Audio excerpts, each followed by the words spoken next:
After many years of silence, confusion, and controversy, a new stage has opened for the Church. Pope Leo XIV has taken a step that countless Catholics thought they would never witness. He has openly corrected two of the most disputed and troubling points left behind by the previous pontificate.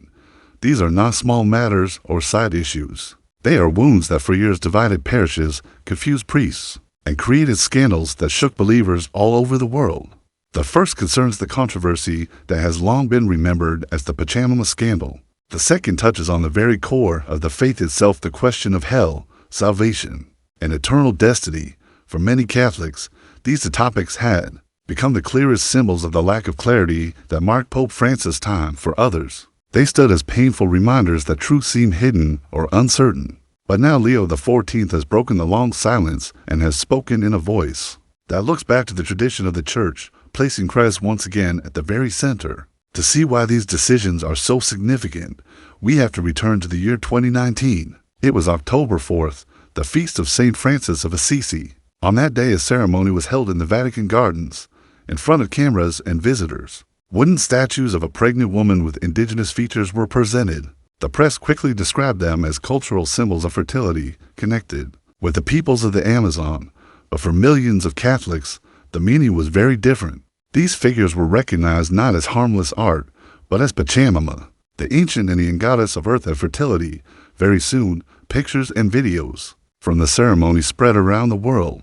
They showed people kneeling and bowing before these statues, singing and offering prayers. For Catholics who take seriously the first commandment, "You shall have no other gods before me," these images were shocking and heartbreaking.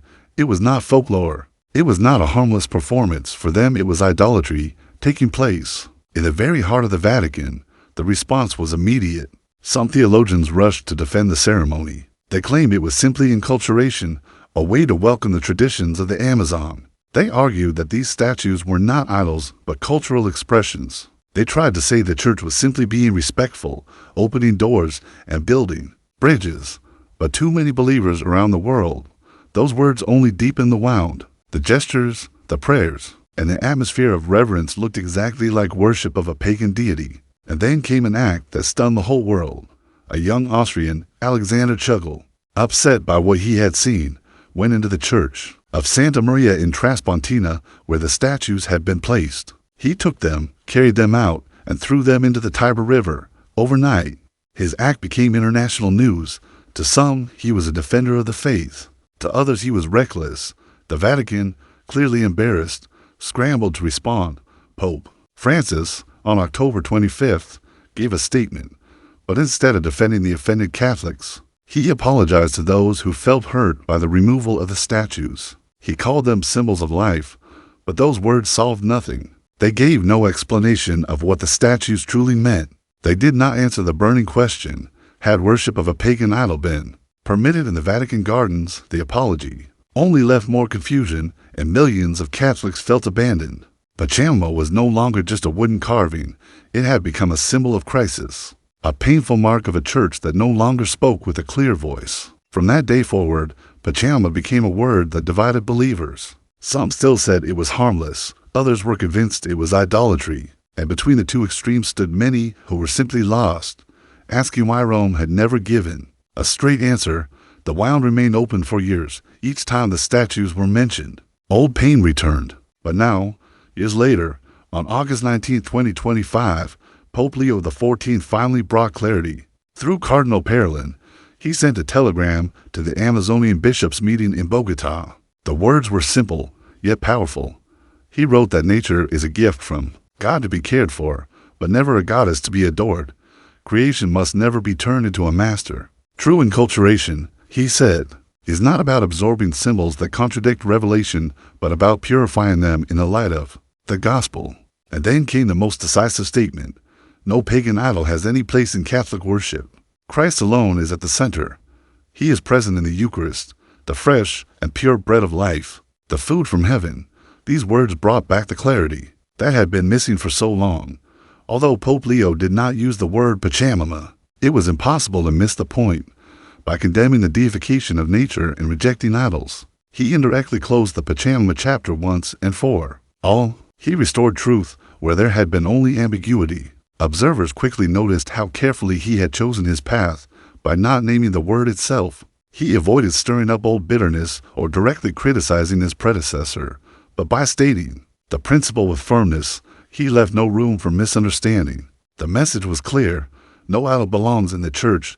The era of Pachamama had ended. This correction alone would have been enough to stir the Catholic world. But Pope Leo XIV went further. Only days earlier, at the general audience on August 13, 2025, he spoke on another subject that had caused division for years: the question of hell and salvation. For much of Pope Francis' pontificate, Catholics had felt uneasy about certain remarks that seemed to suggest that perhaps hell was empty. Francis never formally taught universal salvation, but his words and gestures often appeared to leave that possibility open. On his desk stood a small statue of Christ carrying Judas on his shoulders. Too many. This looked like a quiet message. Perhaps even Judas was not lost. Perhaps hell would be empty. This sparked countless debates. Could all be saved? Could it be that no soul is damned? Some theologians defended the idea, saying God's mercy must reach everyone in the end. Others warned that such an idea contradicted Scripture, the fathers of the Church, and even Christ's own words about judgment. Once again, Catholics were left confused. Was hell real or just a warning? Was it populated or forever empty? Pope Leo XIV ended the doubt. At his audience, he did not mention Francis, but his teaching was clear. He spoke about Judas. He reminded the faithful that Judas not only betrayed Christ, but also refused the mercy that was offered to him. Judas, he said firmly, excluded himself from salvation. This was no diplomatic middle ground. It was a straightforward truth, one that echoed St. Augustine, St. Thomas Aquinas, and the long tradition of the Church. God's mercy is without limit, but it does not force itself upon us. Peter denied Christ, but he repented and was raised up. Judas despaired, chose death, and rejected mercy. The difference is not in God, but in man's free choice. Those who refuse God's mercy until the end are lost. With these words, the dream of an empty hell was ended. The Pope reminded the Church that salvation is not automatic. It is a free gift, but it must be freely received. Hell is not an idea, but a real possibility. To deny it is to deny the seriousness of sin and freedom. With these two corrections, Pope Leo XIV has changed the direction of the Church by rejecting Pachamama. He put an end to idolatry masked as cultural respect. By reaffirming the reality of hell, he ended the false comfort of automatic salvation. In both cases, he gave the faithful what they had long prayed for: clarity, and he did so calmly, without anger, but with truth and courage. For countless Catholics, this is a breath of fresh air. After years of confusion, they feel the Church speaking once again in a clear, steady voice. The focus is returning to Christ, not to symbols of the world, not to passing trends, but to the eternal gospel. This, however, is only the beginning. The wounds of the past are deep, and healing will not come overnight. But Pope Leo XIV has already set the tone. He has already shown courage. He has already reminded the faithful that Rome can still be the place of clarity, not doubt. What do you think of these corrections? After years of waiting, the Pope has spoken plainly. Nature is not a goddess. Idolatry cannot be part of liturgy. Salvation is not guaranteed. Hell is real. These truths may feel difficult to some, but they free the believer to live in the light of Christ. They remind us that Christianity is not about adjusting to every new fashion, but about staying faithful to the unchanging truth. And so the story continues.